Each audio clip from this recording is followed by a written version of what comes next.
We please appreciate y'all hanging out with us. All right, let's move over to the offensive side of the ball. This one I expected to be bad, and it actually wasn't that bad, was it, boys, if I remember correctly? So if we go in here against the Eagles, again, the offensive grade was a 63.4, graded out higher than the defense, which will never make any sense to me with how the game actually played out. And now let's go to the offense. Leading the way, you've got – get that just right there. Zach Tom, a 72.0, played really, really good football there. Rasheed Walker, 71.2. That's a pleasant surprise, right? Dontavion Wicks, who many people were trying to rake over the coals, 69.4, third and Wicks. Hey, my man, dude, to me, you've seen glimpses last night of rookie year Dontavion Wicks. Yeah. Do you guys agree with that, or am I being too nice for I agree with that 100%. And he looked to be moving pretty well. You know, hopefully that the calf issue is behind him now. But I thought he looked damn good last night. I really do. Yeah, same. I think that he's kind of making a little bit of a turn uphill, and I think that it's working out for him. I think that his hands have gotten a little bit better, getting a little bit more confidence with it. You know, we got to meet Mama Wicks and everything, and it was just a rough season for him last year. So getting him back on track, you can see the emotion in those out routes. His hands were the only thing that was getting us first downs for a minute there. We needed him. Yep. I'm glad that it's turning up for him because we're going to need that in this wide receiver room. Got it. Is that real, Mandy? Mandy, we got breaking news here. Look at my wife bringing in the breaking news right here. Give me some breaking news, Tim. Got it. Be on the spot. Lambeau Leapers on Instagram. Pretty legit. Are they legit? Does anybody know? Let us know. Because you got to be careful with this stuff. Who? People creating these fake stories. I thought Lambeau Leapers, I've seen their stuff, and they don't just post random stuff. Jair Alexander stepping away from football to focus on mental and physical health. Y'all heard about that? No? Anybody heard anything on that? Yeah, I did see. I think Ari Mirov tweeted that too. So what does that mean? That's not retiring, correct? That scares me. Anytime I see a player stepping away from mental health, obviously you think about what just happened with Marshawn Nealon and these guys, and obviously the beating that they take. That I love Jair Alexander, man. He'll always be a Packer to me. Hopefully, everything. Ari said Jair Alexander has informed the team he's stepping away from football to focus on getting himself right physically and mentally, per Jay Glazer. Okay. So hopefully there's nothing too serious there, man. We know Ja's a meditator and does the yoga and stretching practices. I've witnessed that during his time here in Green Bay, being one of the first guys on the field during camp and practices, trying to meditate, get his head right. We know that guy's been through a ton of injuries in his career, some that have refused to leave him alone. So yeah, I'm with you. I respect that. And hopefully we get to see more of Ja. Always got a spot in my heart for sure. Hopefully he comes back and signs that 1-day contract someday. And he definitely will. Yeah.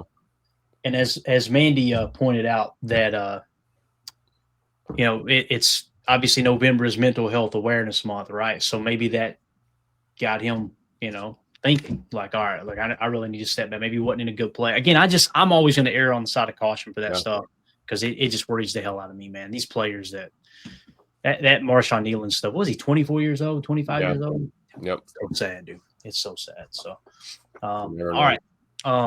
Moving along here. You guys take over for a minute if you don't care. Hit these for me real quick, okay? Let's just have a conversation about these offensive grades. Y'all can see them, right? Yes. Yeah, do that for me real quick. I'll be right back. All right, Tim. Number 1, Zach Tom, 72 flat with a 76.8 pass blocking, 64.3 run blocking. Just a dog. Mr. Reliability.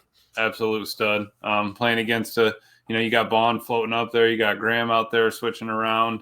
And Phillips, right, from Miami. So you got a couple of guys out there. And I really never saw a problem with Zach Tom. I think really the issue of the pressure was up the middle, which we knew was going to be coming from Jalen Carter and the big guys up front over there. So, yep, I agree. Same thing with Rasheed, too. Rasheed had a pretty good game. Yeah. Feel good about our tackle play. But, yeah, that interior is something we got to work on, right? Hey, that's a start for building a foundation. You got your corner set. The wall in the middle, man. We got some issues, but having our 2 tackles grayed out as the top 2 players, I absolutely love that. And Tay Wicks having a game. We were just talking about it. 69-4 for the PFF, 69-1 pass, and 44 snaps. That's big for him. I think he was coming back from a calf injury, right? And Yep. I'm just glad that he got that time out there to get those reps in, and you had to lean on him. Yeah, that was his biggest workload in a while, I think, in a game. There was no easing him back into the lineup. He went right out there to work, and like you said, 44 snaps. I love it. Yeah, we need him, and the offense was not humming without him. It felt like Jordan Love top 4 with the 68-4, 72 pass, the fumble crushed his run grade. I mean, 46-4 is rough, and the untimely fumble. Clay was talking about it last night, Tim, saying that it was probably – he was asking me if it was the worst, mistake from the game. And I couldn't put it all on Jordan, but, man, that was a killer. That was brutal. Yep. Yeah. Took the wind right out of the crowd. Did you feel it after that? Oh, yeah. Yeah. Yeah, things changed there big time. And that's tough, man. And you had it rolling into half. You get everybody going out there and getting a refill on the daddy sodas and a couple nachos, a walking taco and curds, and they go in there with no points. I would have loved to get McManus in 3 right there. We would have had a different second half. I agree. Absolutely. We got Bo Melton, or no, we're on Scoot, 67, 3 on offense, 67 pass grade. We talked about the helmet ball. He talked about the helmet ball. Mr. Double Duty, Bo Melton. You got to love Bo Melton, right? How do you not love a guy like this who's going to do whatever he can to help his football team? I mean, the guy is special teams. He's playing corner. He's playing receiver. I mean, does he bring the Gatorade and the bags after the game and the towel laundry and stuff? Like, what does Bo Melton not do to try and help this team win football games? So really happy to see him up there grading in the 60s at least on this one. It's kind of surprising to me too, because again, all we see is the drop, right? And I think he got targeted. I can't remember what his total targets were, but his catch to target wasn't good. But you're right, Tim. He's out there. He's healthy. He's doing everything he can to help the team win. But I just don't. I hate that we got ourselves in a spot where he had to play F last night. It really bothered me. I know we talked about that because it's not ideal, Yeah. But. No, Bo was just having a tough one. It was just not a great game for him, but also a great game at the same time. The fact that he was ready enough to play. Yeah, he had a couple mentals. The drop, the line up, wrong formation, but to have a guy that you could rely on, and that's what I was thinking of. He was our only flyer. What would have happened if we didn't have one? We talked about that a little bit last night. Who would have done that? What would Matt have done? I think, can his offense go to 5 wide? Can we spread it out, or what's your fallback plan if you don't have the flyer motion in the offense? I think that it's something that Matt needs to just kind of throw in the back of his head. Hey, we need to find a backup to the backup plan if something happens. You got to. Yeah. What is that 79.7 to the right there, Emilio, for Bo Melton? What is that? That would be run blocking. He can block. I tried to say that from the beginning, and Watson started it, but you get this out of those receivers. Yeah, that's it. Emilio sees that 79.7 run blocking, and he goes. They're bouncing off him. Come on now. All right, moving along here. We've got Darian Kennard, only 4 snaps, 63.5 is what it is. Josh Jacobs, 50 snaps, 62.7 in the passing game at 81.8. I got to be honest, don't understand that. Running that wrong route. That was a crucial play. That was a crucial play at the end there. When he tries to turn to the right, knowing damn well he's supposed to cut out, everyone was expecting him to cut out. Love was expecting him to cut. It's like, what are we doing there? But again, that dude, you see that gash on his arm too? Like that. I mean, Jacobs was putting it all on the line. He scored the touchdown. He scored that touchdown by himself. Dude carried everybody into the end zone. But just hate that one crucial play there that he ran the kind of the wrong route. And again, that goes back to people trying to put it on Love, people trying to put it on LaFleur, people trying to put it just on it was everybody. It was everything on offense, just about everything that could go wrong in the worst time. It went wrong last night. So Sean Ryan, 61.1. They're showing him at left guard. Obviously, he played center for a good chunk of the night. The fact that he can play multiple positions, they come in there, guys, he graded out a 61.1. Elton Jenkins a 59.8. His pass blocking grade is 77.6, but his run blocking grade of 54.1. Somebody help me out here real quick. If y'all could. Math ain't math. So Sean Ryan and Elton Jenkins neither had penalties, so we can throw that out the window, right? Sean Ryan had a 77.6 PFF grade in pass blocking. Okay. He had a 54 in run blocking. So his pass blocking was worse than Elton Jenkins at a 79.9, right? And his run blocking was worse than Elton Jenkins at a 55.2. However, his overall grade was higher than Elton Jenkins. Someone help me with that. More snaps, maybe. They account the 41 to 27 snaps. I don't know. For signing his name to the paper. I'm reaching. I don't know. We'll have to call up Domino's and see what the pizza delivery guy says, you know. I'm genuinely asking. Tim. Does that make sense to you at all? Does that make sense to you? Does that make sense to you at all? Like, what am I missing? No. But I mean, that 10th grade algebra, that's when we stopped paying attention, right? So I mean, they didn't get to pre-calc and all that. I'll pass on that. I'm only worried about the board numbers. Yeah. All right. So there you go. Really strange. But again, watching the tape, watching the game live, I felt like Sean Ryan looked just as good as Elton.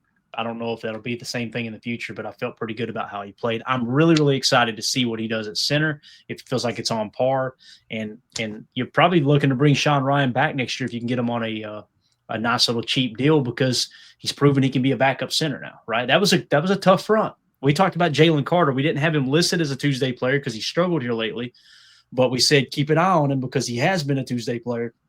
Last night he played like a Tuesday player. What did he bat down 3 balls, Tim? Seemed like there was 3 different balls he batted down. At least so. 2, maybe 3. Yep. So, yeah.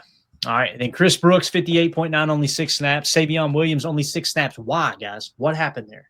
Somebody help me out. Why did Savion only play 6 snaps, but Bo Melton played 26? It's got to be that Savion can't play flyer. Is that what it is? Doesn't know all the flyer plays.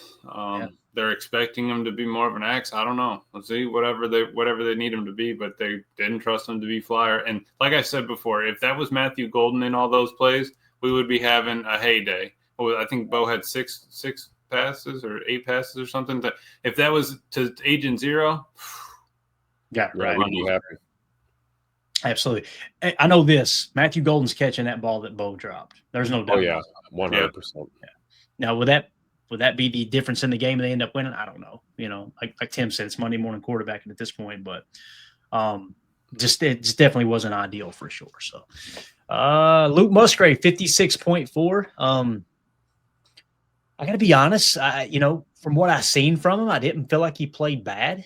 He caught all 3 passes thrown his way. I guess the 56th grade in the passing game, maybe they didn't like the way he ran his routes. I don't know, but I don't know how you guys feel about that. And that's the only other one that really kind of sticks out to me. Like, I felt like he should have graded out better than that. Yeah, I would agree with that. I thought I'm looking at the discrepancy between the run block grade and the pass block grade. Yeah. You know, I'm looking for my tight end we should be flipping those around, right? I want to be a run blocking menace, and I don't want you to have a better pass pro grade, but again, it's PFF, right? So yeah, and that would be Luke's 3rd best run blocking game, which isn't terrible. His best was a 67.9, but his pass blocking grade, he's almost always in the 70s, 65, 70s the whole time. The offensive grade, I'm glad that for his first game he caught it. He was catching everything that we threw to him. He was blocking pretty decent. He wasn't really out of there. I would have loved, like you said, go like Tucker did in that Washington game and lay out. I want you to be sprinting full tilt, Clay, hold B. You know what I mean? I need or zero. What is it? Your circle? Dive right through that thing, man. Please. Yeah, we got to get you over to PlayStation, man. I can't believe you're playing around with that Xbox. It's unbelievable. I didn't pass geometry, Clay. I could never do PlayStation. Don't you remember the Chappelle show? Japan sending PlayStations. That's the best line ever. All right, so there you go, Luke Musgrave. I'm eager to see how he does the rest of the year, man. Got some big shoes to fill, and again, we've seen it. First game last night, he's going to catch what's catchable. He's going to get open just as good as Tucker does. He's not going to be able to run through human beings like Tucker does, though. It's just not going to happen. So, and then, of course, Aaron Banks, big talking point today, 43.2. I don't know, man. At some point, we got to get to the point where we're going, okay, yeah, probably missed on this one, right? I mean, it was last week at 86.1. We got excited. Actually, the last 3 weeks, not bad, but now we're back to a 43.2 and arguably the most important game of the season. He does seem to be healthy now, though, right? Although last game only 9 snaps, but this game he made it the whole way, all right? How do y'all feel about Aaron Banks? How would y'all handle this situation? I wanted him to be healthy for the full game. That was my first thing that I wanted from him. That was a check. Okay, all right, next game, yeah, I need you to be full health and your play needs to improve. That's kind of like it may be not all, it's not going to all come at once. I think he's got to build up to it, but yeah, he does need to, kind of step that up. Gotcha. I'm going to get those super chats in just a second because I think we see some defensive comments there. We'll wrap up the offensive PFF grades. Any super chats you got, fire them off, and we'll get those as we wrap up the show. I apologize. So, Tim, you got anything to add to Aaron Banks there? Do you think this is a failed attempt at a free agent signing, or you think we need to pump the brakes, man? Yes. Yes. Right. I do think that, looking at it right now, it does kind of give off that vibe that it was a swing and a miss. But we got, 8 games of football left here. To Emilio's point, we, these last couple of weeks, we've kind of gotten to get a little bit of glimpses of what him playing, more than 50, 60 snaps a game looks like. And, let's just hope last night was a fluke and, we have a bounce back game against the Giants. But if we're wrapping up the year having these conversations about Banks, then I think the writing's on the wall. Yeah. And you should probably just, admit that you swung and missed, Yeah, because my point, Tim, is like at this point in the season, what are our other options? Yeah, your boy Glover's nowhere to be found. Glover ain't walking through that door, Emilio. He's not coming through that door, guys, to save us. All right, so we need to make this happen with what we've got out there. It's just got to be the case. It feels like it was a lifetime ago that Coldplay incident happened, doesn't it? It really does. Oh man, unbelievable. All right. Anything else on the offensive PFF grades you guys want to hit on before we get to these super chats here? No, I think we're all right, cool. All right. So let us know if you're watching this video back later. Let us know in the comments. What do you think about the offensive grades? Do you agree with them? Do you disagree with them? Is there a player you would have graded higher? One maybe a little lower? How do you feel about the overall offensive performance in general? I know I feel like they got kind of a generous grade and the defense got graded way too harshly there, but we want to hear what you guys think in the comment. Make sure you hit subscribe, click that bell icon so you're notified when we go live here in the future. Let's get to these super chats and we'll wrap this big bear up. Godsmack AR69, thank you so much for the super chat, buddy. He says the defense played championship caliber football last night. Completely agree. Regardless of what they say at Poop Football Focus. I love the comb over the poop emojis got there. Yeah. Now we just have to put out the offensive tire fire before it burns up the season, man. I can't disagree with that, man. That's kind of what it feels like, right? That is what it feels like for sure. So, what do y'all think about Godsmack's comment here? Again, that's the positive out of last night. I agree with him. I'm like, this defense can win you a Super Bowl. They can. Yeah. And that's what complimentary football is, right? You want your defense playing their best ball. You want your offense playing their best ball. We've seen it time and time again in this league that teams have the opposite problem. They got a team that can score 100 points a game, and then their defense can't stop a runny nose. So you're always going to want to achieve that balance going back and forth. But I agree with Godsmack's comment here for sure. And I don't know if the offensive line is completely a tire fire, but it smells like burnt rubber right now, and it's starting to resemble it. Hopefully, Sean Ryan is a good solution for us at center here, at least in the short term, these next few weeks, because we don't have any more games that we can be dropping here, especially going on the road here. Yep. Yeah. No, exactly. Hopefully the brakes unlocked him, right? And the tire stops squealing and stops overheating. I think that we can do that with this offense. Matt, Jordan, everybody needs to just sort of get on the same page, figure out what they need to do, make the adjustments, and just move forward. Can't go back right now. And I think to Godsmack's point, yeah, the defense played killer. There was 0-0 at halftime. The only other team that didn't score at half this week was the Bills, and Miami beat the Bills. Now, where would you be if Miami just fired their GM, right? So what if, a team comes in, fires their GM, and you're supposed to beat them in your division, no problem, and boom, you get beat by 2 scores when they were two score favorites. Like, the Bills have issues right now. There's other things going on in this league that aren't just, Packers issues. I think that we're in good shape compared to half of those teams. Yeah. And we need to just keep moving. Great point here by J. Cole. You guys know Eagles fans are upset about their offense too. Right, exactly. Great point. Yeah. And the ones that are in the mentions, I just love going, how did y'all only score 10 points? What the hell happened there, man? Exactly. So, especially with your defense stopping us so handily, right? So thank you for the super chat, Godsmack. Appreciate you, buddy. Michael Zimmerman with the super chat says, don't know if I should say thank you for the fact I am watching more tape. My wife might disagree. Musgrave will improve. Flex emoji. Yeah. Mm-hmm. We're all in trouble with the wives, Michael. We're all watching too much tape right now. That's just a fact. Maybe Emilio's not. He's over he was making the sausage soup the other time. I would never forget that. If you guys were wondering what I mean by the sausage soup, if you were watching live, you know what I'm talking about. Emilio, what are you doing? We were making some soup. What are you putting in the soup tonight? I'm thinking, oh, dude, we're throwing chili beans, we're throwing hamburger meat, we got these spices, that veggie, blah, blah. He said, well, we got some sausage. there was carrots and onions and garlic, and I would just, like I said, all I did was cook the sausage, and then it was taken over from there. Like I said, I imagine a boiling pot of hot water with a little salt and pepper and sausage floating around. That's the soup tonight. God, that's disgusting.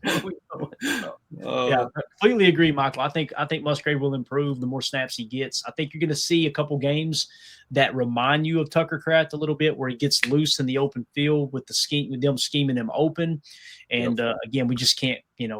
We got to be realistic and not expect him to do what Tucker does, doing grown ass man things, running through tackles. This is going to be so beneficial for him going into next year, though. I know that's like looking ahead, but having these reps and getting that playing time as number one, moving forward for when you get Tuck back, and they've both had number one reps. They both know what it takes, and they both work together. It's not like they're not the ones sitting in the room going through the tape when everybody else is leaving out of the building. So they're willing to put in the work. Imagine both of them having number one reps and being ready to go. Yeah. And Tucker Kraft, Tim, he's Musgrave's biggest fan right now, dude. They love each other. Those are like two brothers there, man. Yeah, for sure. And that's what we know. We've talked about this over and over again with this locker room. This Packers locker room is full of guys like that are playing for each other. You build that bond with guys in your position room a lot of times, right? The receivers tend to hang with the receivers and the secondary and, those guys. But, the tight end room on any NFL team is I'm sure that's a tight-knit group, right? And you really love to see it, though. And we know, throughout this rehab process that Tucker's going to be going through, I would anticipate he's going to be here every step of the way that he's able to be with this team as we grind out the rest of this season. Yeah, definitely. So, Michael, thank you for the super chat, bud. We appreciate you. Let's hit these real quick. We got a couple more minutes. These are from the Patreon group. If you guys want to have access to this, now we're back to the circles. What the hell's going on with this website? This is unbelievable. You're seeing this. What is this? They're professional. There we go. All right.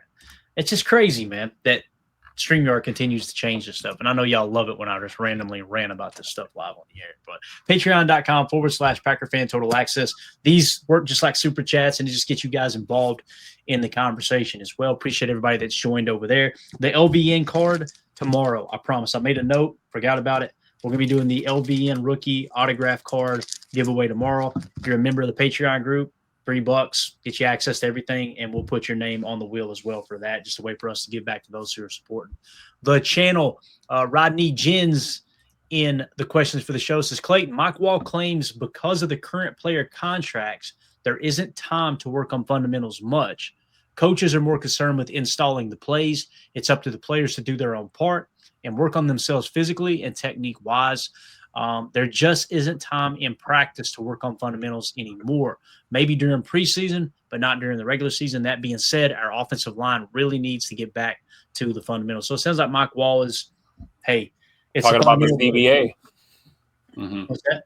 He's talking about the CBA, right? Right, Yeah. And it was a little bit different when Mike Waugh played. Oh, absolutely, man. I remember asking him that one time too on the show. I said, "Do they not work on this stuff?" He said, "Clay, when do they got time? They're not allowed to practice anymore." Two-a-days? What the heck is that? Yeah, exactly. Those don't exist. Yeah, Rodney Jens goes on to say, "I'm tired of hearing people blame it on LaFleur. He can call a play, but the player has to run it. LaFleur isn't doing the blocking. He isn't running the routes nor catching the ball. He can only tell them what to do. They have to do it. As I say that, can we please scrap the jet sweep to Savion? It just isn't working at all." I think everybody here pretty much agrees with that, right? Or does anybody want more cowbell, aka more jet sweep from Savion? Negative. One a game, I'm okay with. Yeah, once in a while, right? He might turn one. You never know. Hey, he might just stop and hum that tater down the field. Don't forget, Savion's got an arm too. You got to be honest, because at some point it could break, and then everyone's going to be like, "Wow, Matt LaFleur, what a genius on the play call." Yeah, genius. And then again, okay, then you start running him on that jet sweep, snap it, fake the pump, and he runs a wheel route. Oh yeah, because you could do the fake pop pass, the fake touch pass, fake handoff. Everybody bites. The wheels leaking out. I got you. Now you got to have time for that to develop. Oh yeah. That's part of it too, right? So yeah, Rodney, I think we all agree with you, man. Appreciate you. And then Cheesehead Murph on the Mount Rushmore PTA Mount Rushmore member. He said, "I'm tired of the LaFleur hate. My biggest gripe is our execution and focus as an entire team. We aren't showing up together in all three phases. It's 2/3 or 1/3. Hasn't been all three since the 2023 playoffs against the Cowboys. Might be exaggerating a little bit. Smiling emoji. Go Pack, go. Let's get back on track." I think that's a very, very good point. When was the last time we had a game where everything clicked? People will probably say Pittsburgh a couple weeks ago. However, we forget that first half in Pittsburgh. Things weren't clicking in that first half, right? And again, it was the Tucker Craft, in my opinion only, the bad throw by Love, the bad decision to throw to Kraft. It just so happened it worked out, and that sparked everything. That was we were down 16-7 at that time, I'm saying. Yeah. So, probably can't even count that game as a game where everything's really clicked, right? So, I think Murph makes a great point. When it does click, probably going to go on that kind of run like you did see in the second half of 2023. What do y'all think about that? I agree. I think Murph's absolutely spot on, for sure. What the hell is I think Murph is spot on with it, absolutely. Thanks, Murph. Appreciate you. Amelia, you want to explain this? I'm tired of this, Grandpa. I don't know. Everyone was just saying they were tired, so I thought I'd just add right to it. I'm tired of the Matt LaFleur slander as well. Let's get into December and see what he does. If he starts losing in December, we can talk. What are they doing, though? Are they burying bodies? You've never watched Holes, Clayton? Holes? Holes. Holes. I don't watch Cinemax after midnight, Amelia. Only before midnight. Is Cinemax still a thing? Cinemax, it's not, is it? Oh, man. I don't know. Kid. Oh, man. So, anyway, no, I've never seen it. Holes, yeah. Okay. The grandpa's out there telling this little girl to dig. She said, "I'm tired of this, Grandpa." He goes, "Well, that's too damn bad. You keep digging." You need to watch it. You just got to know. Mandy's probably seen it. I'll see if Mandy will approve of a show called Holes that I can watch. It's a Disney movie, Clay. J. Cole says, "My bad." Okay. Is it really a Disney movie? Yeah, it is. Wow. Now I feel like a creeper. All right. Tim, have you seen Holes? No. Oh man. Okay, so I'm just I guess it's because I'm the younger generation there. But yeah, you climb to the top of the mountain. Yeah, you got to see this, Clay. It's a good movie. Coach Lynn said, "This show, you know what?" Donovan Schilling says, "I'd put money on it. She knows what it is, Clay. She does. She is an old school Disney fan. Like she watches a lot of Disney stuff. Big Disney fan." So, oh boy, now it's getting off the rails. Yeah, that's going to get off the rails real quick. I love that Jen Wright and Jerry are kind of the two ladies that hang out and watch the show. I love that Jen Wright laughs more than the guys at you. Just a weird comment. She just thinks it's hilarious. She's in here with the boys hanging out. So Jerry's probably rolling her eyes going, "Yeah, this show sucks. I'm done for the night." So, yeah, right. There you go.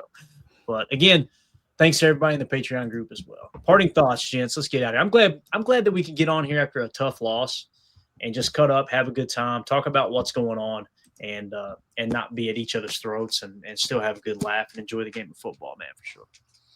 Amen to that. Needed it. Salute to service. Happy Veterans Day to our veterans out Amen. there. Absolutely. Thank you for your service. We got some veterans in the PTA posse. We appreciate your service. Yeah. RIP shout out to Trucker John, a veteran, United States Army. Thank you for your service, and salute to the veterans today for sure. Amen. Very well said, Absolutely. Tim. Very well said. Emilio, anything? Can't follow that up, man. Appreciate everybody. Appreciate the service members, and thank you for your sacrifice. Yeah, absolutely. All right. We're out of here, gang. Appreciate everybody. We'll be back tomorrow. Definitely 6 p.m. Central for PTA Live. Probably going to be another day or two before Chalk Talk's ready. We'll do the LVN giveaway tomorrow night, and we'll continue to dive into everything Packers, any information that comes in. I guess tomorrow being Wednesday, we'll get the first injury report. That's a quick turnaround, right, boys? So Yep. get the first injury report. See if we're getting healthy or not. Hopefully we get good news on that injury report, and then we get ready for the Giants, which that's going to be a tough one too, man. There's not going to be any games on this schedule. It's going to be easy, boys. It's the NFL, man, which stands for not for long. If you start overlooking opponents, I don't think Matt LaFleur is overlooking anybody. I don't think this team's overlooking anybody. I think that everybody's got tape on each other. Everybody's at the top of their game. The New York Giants are going to be looking to play for their interim coach, and also those players on that team, they're playing for their contracts. They're going, I don't care who's the coach. I want to make sure I get paid. You're going to get their best for sure. So you just got to go out there and figure out a way to win that game and stay in the playoff hunt. It's going to be a fun finish, man. It is. We're getting into cold weather football. Tim knows all about it. He's still trying to thaw out up there from last night. So, Tim, I want to say this too as we wrap up. Thank you and every other fan that was in that stadium. We heard you on that telecast. You guys were loud. You were rowdy. The Philadelphia Eagles struggled on offense. One of the reasons was because how loud it was. How many times did we see them struggle to get the ball snapped and this and that? You guys showed up and showed out. So thank y'all so much for braving the cold and wearing that G with pride for sure. So Always. Green and gold till I'm dead and cold. Yeah. I ain't dead. I was just cold. There you go. That's a mic drop moment. So we'll see y'all tomorrow. Everybody have a wonderful evening. Thank y'all for tuning in. Hit that like, hit subscribe, click the bell icon so you're notified when we go live here in the future. Appreciate you, Bates, and everybody else, man. Semper Fi there, man. Thank you so much for everything you've done for our country as well. So we'll see y'all tomorrow. Have a great night. Here we go. We're out. Bye, guys.